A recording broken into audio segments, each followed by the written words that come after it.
Apa itu berbicara? Berbicara merupakan proses penyampaian secara langsung yang berfungsi menyampaikan informasi kepada orang lain, sehingga orang yang menanya dapat memahami informasi yang disampaikan. Kelebihan dan kelemahan pada saat berbicara. Berbicara memiliki beberapa kelebihan, diantaranya 1. Sifatnya yang tidak merepotkan. 2. Waktu yang diperlukan lebih sedikit.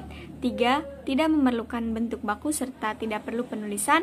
Dan yang terakhir, seseorang tidak perlu mengirimkan pesan kepada orang yang dituju. Beberapa kelemahannya yaitu yang pertama, karena sifat berbicara yang spontan, maka kualitas komunikasi tergantung pada kemampuan orang yang diajak berbicara. Yang kedua, jika orang lain sedang berbicara dan tidak diberi perhatian, maka kemungkinan besar poin penting akan hilang. Yang ketiga, audiens seringkali menilai isi pembicaraan berdasarkan penampilan fisik tanpa mendengarkan terlebih dahulu apa yang disampaikan. Berbicara bagi sebagian orang merupakan hal yang mudah, tetapi tidak jarang menjadi hal yang sulit bagi sebagian orang lain.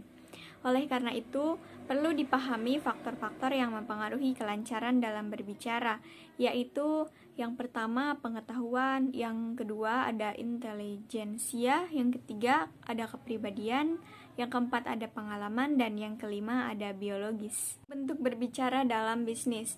Berbicara dalam bisnis bisa terjadi dalam berbagai bentuk. Wawancara yaitu interview atau suatu percakapan yang direncanakan dengan tujuan tertentu dan melibatkan 2 orang atau lebih. Suatu wawancara dikatakan berhasil bila pihak pewawancara dapat mencapai tujuan yang diinginkan. Secara umum, wawancara dapat dibedakan menjadi 9, dan masing-masing kategori membutuhkan keterampilan yang berbeda-beda. Di antaranya wawancara kerja, wawancara informasional, wawancara persuasif, wawancara kawan kerja, wawancara evaluasi, ada wawancara konsultasi, wawancara penyelesaian konflik, wawancara diskursioner, dan yang terakhir adalah wawancara pemutusan hubungan kerja. Nah, ada juga persiapan dalam berbicara. Ada langkah-langkah dalam persiapan berbicara.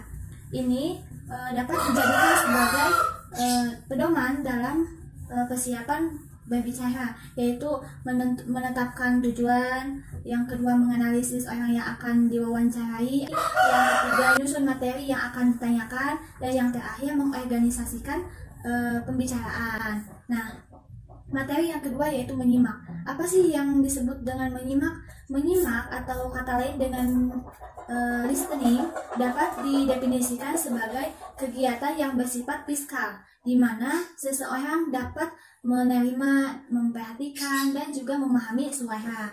Nah, ada juga secara aktif. Menyimak merupakan aktivitas yang aktif dari pikiran seseorang, sehingga membutuhkan konsentrasi yang lebih supaya dapat menginterpretasikan pesan yang disampaikan. Ada juga proses dalam menyimak. Proses dalam menyimak itu ada dari sumber pesan ke penyimak, ada gangguan eksternal, ada gangguan internal, mendengarkan, memperhatikan, memahami, mengingat, dan juga mengevaluasi. Setelah itu lalu merespon ke sumber pasar. Nah, ada juga tahapan-tahapan nih. Tahapan-tahapan ini terjadi dalam suatu urutan.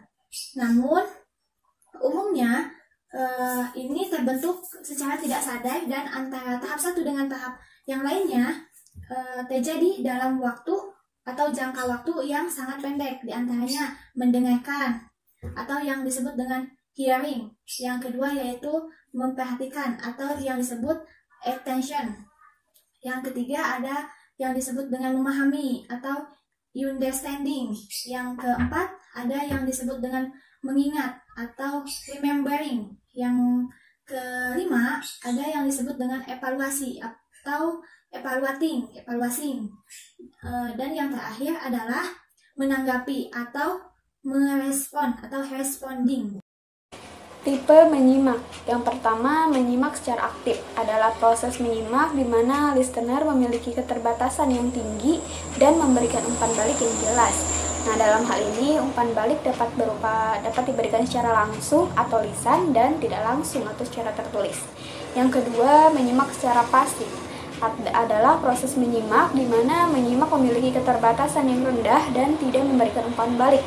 atau memberikan umpan balik tetapi tidak cukup, misalnya hanya diam saja atau hanya tersenyum. Sebab-sebab menyimak tidak efektif. Yang pertama, faktor lingkungan. Faktor lingkungan atau sering disebut faktor gangguan adalah segala sesuatu yang mengalihkan perhatian seseorang dari apa yang ingin atau perlu diperhatikan. Yang kedua, sumber pesan. Pada saat menyimak, penyimak akan memiliki penilaian tersendiri terhadap orang yang menyampaikan pesan tersebut. Nah, menyimak akan dilakukan dengan sungguh-sungguh apabila sumber pesan tersebut adalah orang yang terhormat atau terpandang. Nah, sebaliknya, seorang yang cenderung kurang memberikan perhatian kepada sumber pesan yang dinilai inferior. Yang ketiga, pesan. Pesan atau materi yang baru dan sukar akan menyebabkan menyimak tidak efektif. Yang keempat, individu penyimak. Penyebab dari tidak efektifnya individu penyimak adalah berupa kondisi fisik, sikap dan kebutuhan penyimak, kebiasaan penyimak, dan tanggung jawab penyimak. Pentingnya menyimak dalam dunia bisnis. Kemampuan menyimak akan menghilangkan masalah-masalah yang timbul dalam bisnis, seperti yang pertama memecahkan konflik, yang kedua menanggulangi perlawanan, yang ketiga mengadakan negosiasi. Apa sih negosiasi itu? Negosiasi adalah penggunaan keterampilan komunikasi dan tawar-menawar mengenai subjek bisnis tertentu atau untuk mengatasi konflik dan dapat mencapai hasil yang memuaskan. Nah, terdapat 5 syarat yang perlu didasari agar proses negosiasi berhasil. Yang pertama, common interest atau adanya kepentingan bersama. Yang kedua, common will atau keinginan bersama. Yang ketiga, good faith atau itikat baik. Yang keempat, toleran atau tenggang rasa.